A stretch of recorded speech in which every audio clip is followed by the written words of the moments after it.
This video is about normal distribution. When we talk about something that is normally distributed, it typically applies to many areas of science in nature. Heights are normally distributed. Say you're looking at 16-year-old boys, they typically tend to be a certain height with variances on either end. What that leads us to is a nice bell-shaped curve. As soon as you hear something is normally distributed, you can apply this bell-shaped curve to that data. And the nice thing about a normal distribution is the mean, median, and mode are all right in the center. So let's take a look at what that can do for us. Well, the best thing about normally distributed data is we can apply the empirical rule. And what the empirical rule says is that 68.2% of the data lies within one standard deviation of the mean.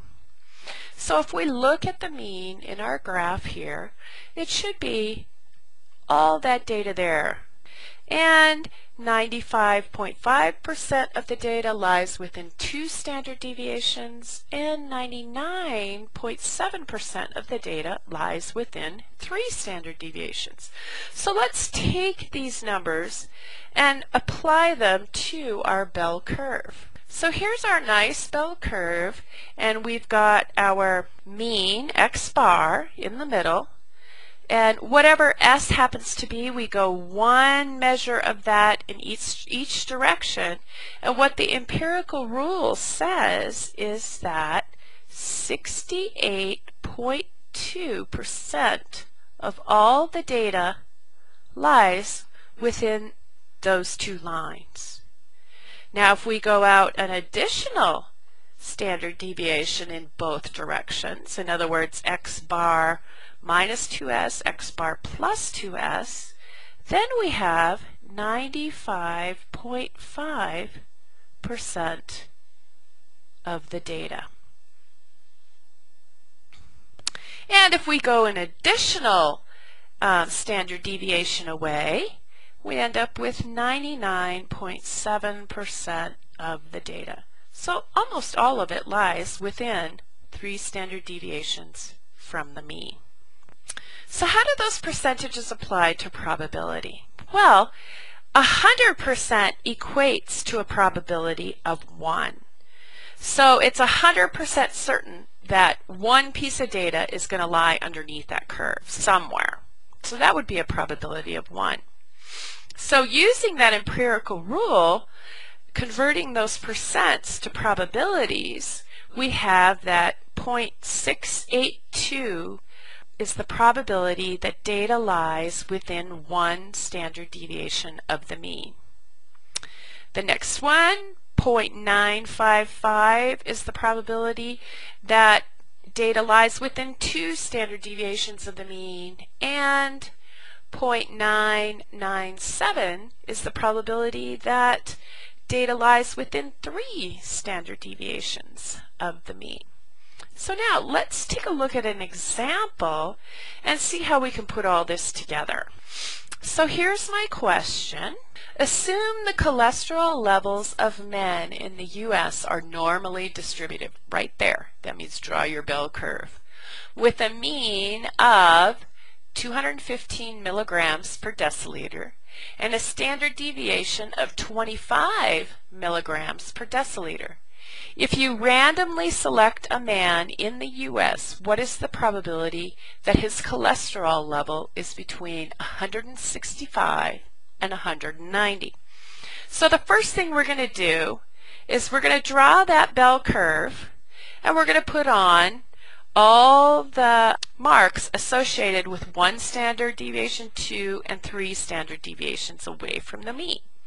So now we know x bar is 215 and S 25.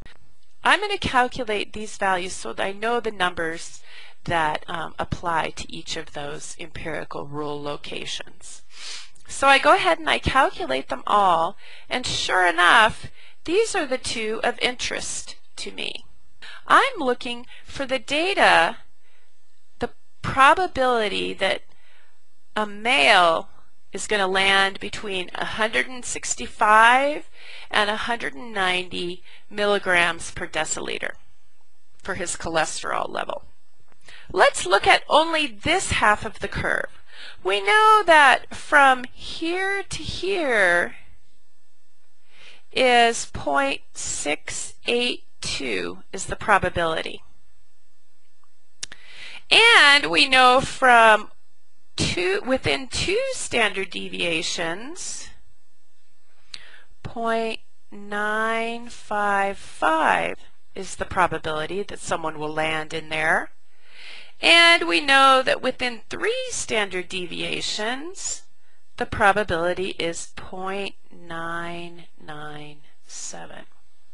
Okay, so I don't really need this half of the curve, do I?